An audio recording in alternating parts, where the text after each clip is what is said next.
Lecture du livre du prophète Isaïe. Pour la cause de Sion, je ne me tairai pas, et pour Jérusalem, je n'aurai de cesse que sa justice ne paraisse dans la clarté, et son salut comme une torche qui brûle. Et les nations verront ta justice, tous les rois verront ta gloire. On te nommera d'un nom nouveau, que la bouche du Seigneur dictera.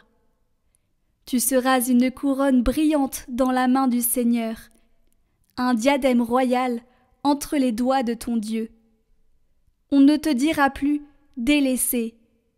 À ton pays, nul ne dira « désolation ».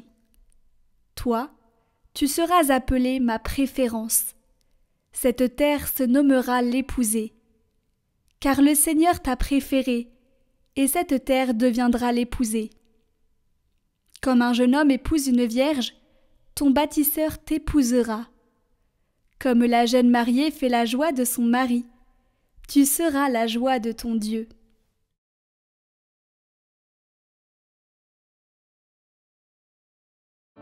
Racontez à tous les peuples les merveilles du Seigneur.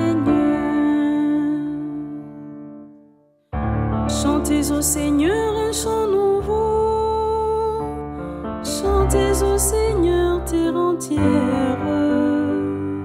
Chantez au Seigneur et bénissez son nom. De jour en jour, proclamez son salut. Racontez à tous les peuples sa gloire. À toutes les nations ses merveilles. Rendez au Seigneur, famille des peuples. Rendez au Seigneur la gloire, la puissance. Rendez au Seigneur la gloire de son nom. Adorez le Seigneur, éblouissons de sainteté. Allez dire aux nations, le Seigneur est roi. Il gouverne les peuples avec droiture. Racontez à tous les peuples les merveilles du Seigneur. Lecture de la première lettre de saint Paul apôtre aux Corinthiens. Frères, les dons de la grâce sont variés, mais c'est le même esprit. Les services sont variés, mais c'est le même Seigneur. Les activités sont variées, mais c'est le même Dieu qui agit en tout et en tous. À chacun est donnée la manifestation de l'Esprit en vue du bien. À celui-ci est donnée, par l'Esprit, une parole de sagesse. À un autre, une parole de connaissance, selon le même esprit. Un autre reçoit, dans le même esprit, un don de foi. Un autre encore, dans l'unique esprit, des dons de guérison. À un autre est donné d'opérer des miracles, à un autre de prophétiser, à un autre de discerner les inspirations, à l'un de parler diverses langues mystérieuses, à l'autre de les interpréter. Mais celui qui agit en tout cela, c'est l'unique et même esprit. Il distribue ses dons comme il le veut, à chacun en particulier.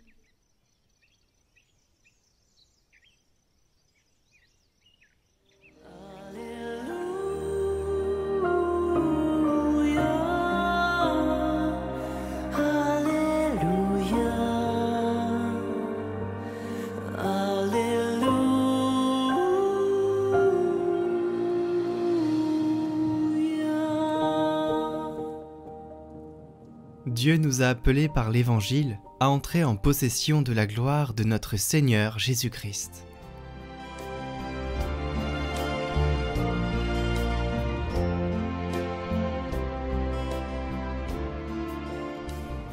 Évangile de Jésus-Christ selon saint Jean. En ce temps-là, il y eut un mariage à Cana de Galilée. La mère de Jésus était là. Jésus aussi avait été invité au mariage avec ses disciples. Or, on manqua de vin. La mère de Jésus lui dit « Ils n'ont pas de vin. » Jésus lui répond « Femme, que me veux-tu ? Mon heure n'est pas encore venue. » Sa mère dit à ceux qui servaient « Tout ce qu'il vous dira, faites-le. » Or, il y avait là 6 jarres de pierre pour les purifications rituelles des Juifs. Chacune contenait 2 à 3 mesures, c'est-à-dire environ 100 litres. Jésus dit à ceux qui servaient « Remplissez d'eau les jarres. » Et ils les remplirent jusqu'au bord.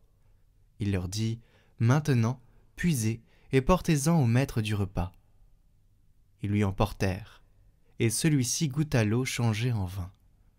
Il ne savait pas d'où venait ce vin, mais ceux qui servaient le savaient bien, eux qui avaient puisé l'eau. Alors le maître du repas appelle le marié et lui dit « Tout le monde sert le bon vin en premier, et lorsque les gens ont bien bu, on apporte le moins bon. Mais toi tu as gardé le bon vin jusqu'à maintenant. » Tel fut le commencement des signes que Jésus accomplit. C'était à Cana de Galilée. Il manifesta sa gloire, et ses disciples crurent en lui.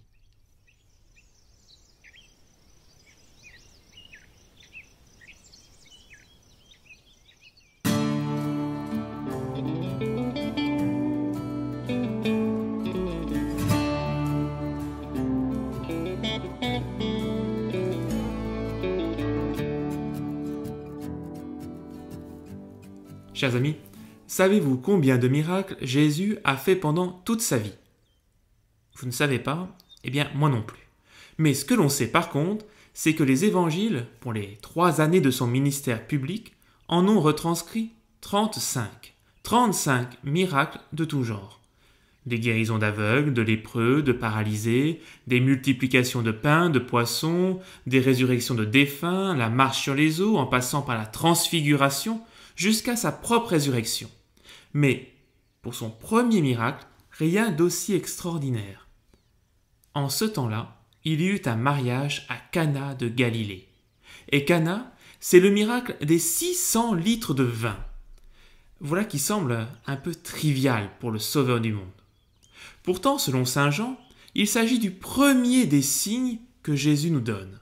Et le même saint Jean conclut son évangile en disant « Il y a encore beaucoup d'autres signes que Jésus a faits en présence des disciples et qui ne sont pas écrits dans ce livre.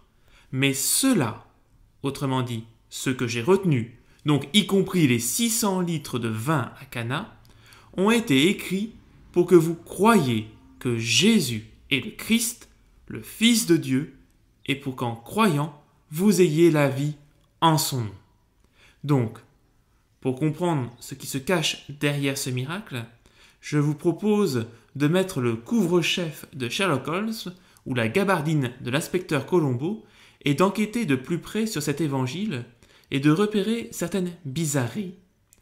Première bizarrerie, on ne sait pas qui sont les mariés. On parle tout juste du marié et pas du tout de la mariée. Or, nous sommes à un mariage. On ne sait rien d'eux, pas même leur nom. Celui qui occupe tout le récit, c'est Jésus. Comme si Jésus était l'époux de cette noce. Deuxième bizarrerie, nous sommes au tout début de l'évangile de saint Jean. Et si nous suivons la chronologie, nous obtenons Jean, chapitre 1, verset 15, première journée, Jean-Baptiste annonce la venue du Christ aux pharisiens. Verset 29, deuxième journée, Jean-Baptiste désigne Jésus comme l'agneau de Dieu qui enlève le péché du monde. Verset 35, troisième journée. Le Baptiste invite 2 de ses disciples, dont André, à suivre l'agneau de Dieu, et ils suivirent Jésus. Verset 40, quatrième journée. André conduit son frère Simon à Jésus. Jésus appelle 2 autres disciples, Philippe et Nathanaël, à le suivre. Et pour finir, Jean chapitre 2, verset 1. Le 3e jour, il y eut un mariage à Cana de Galilée. Alors faisons le calcul, 1 plus 1 plus 1 plus 1 plus 3 égale 7. Vous allez me dire, c'est du détail. Mais dans une enquête, les détails ont toute leur importance. Alors faites marcher votre mémoire biblique. Le 3e jour, à quoi ça nous fait penser ? La résurrection. Le 7e jour, la création. Ce récit a un lien avec la résurrection et la création. 3e bizarrerie, « Femme, que me veux-tu » L'auteur de l'Évangile a oublié de nous dire comment s'appelle la mère de Jésus. Alors, nous connaissons tous son nom, mais on ne nous le dit pas ici. Et pire encore, elle n'est mentionnée que 2 fois dans l'Évangile de Saint Jean. Et la 2e fois non plus, on ne dira pas son prénom. Jésus dira seulement « Femme, voici ton fils ». Vous vous souvenez, c'est au pied de la croix. Et ce jour-là, il est question également d'eau, de l'eau qui va couler du côté blessé de Jésus, de l'eau et du sang. Certes, il n'est pas question de vin, mais je vous rappelle que quelques heures avant, Jésus a prié sur le vin en disant « Ceci est mon sang versé pour vous ». 4e bizarrerie, c'est la dernière que je retiens, les fameuses jarres en pierre. Ce ne sont pas des cruches du repas, mais dans des jarres rituelles utilisées pour la purification au début du repas. C'est comme si tout à coup, on ne trouvait plus les cruches du repas et qu'on allait vite à l'église chercher la cuve baptismale, là où on met effectivement de l'eau qui a pour but de laver du péché. Bizarre, non? Alors, chers amis, vous avez compris, je pense, que tous ces détails ne sont pas seulement des bizarreries, mais des éléments d'une construction théologique. Quelle qu'ait pu être la matérialité de l'événement de Cana, l'évangéliste Saint Jean nous enseigne, à travers une série d'images, la réalisation en Jésus d'une nouvelle alliance entre Dieu et son peuple. Le signe qui nous est donné à Cana en Galilée, c'est le mariage mystique entre Dieu et l'humanité. Ce mariage qui avait été promis à travers les prophètes, comme en témoigne la première lecture avec le prophète Isaïe, car le Seigneur t'a préféré et cette terre deviendra l'épousée.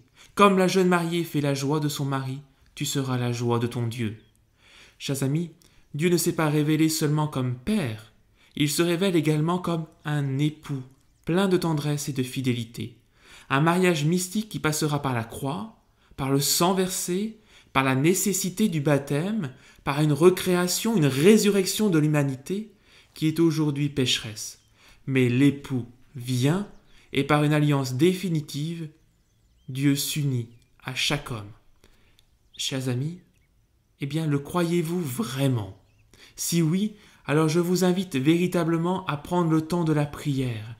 Prenez le temps chaque jour pour rencontrer le Seigneur dans la prière. Vivez ce temps de grâce avec ce Dieu qui vous aime au point de vouloir s'unir avec chacun de nous.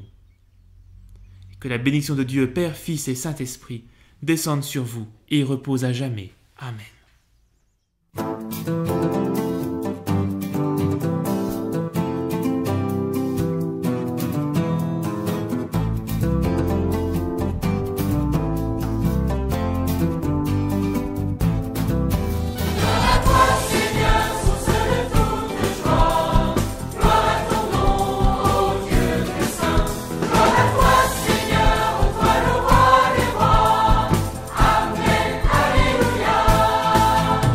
Seigneur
Prions pour toutes les intentions déposées en commentaire cette semaine.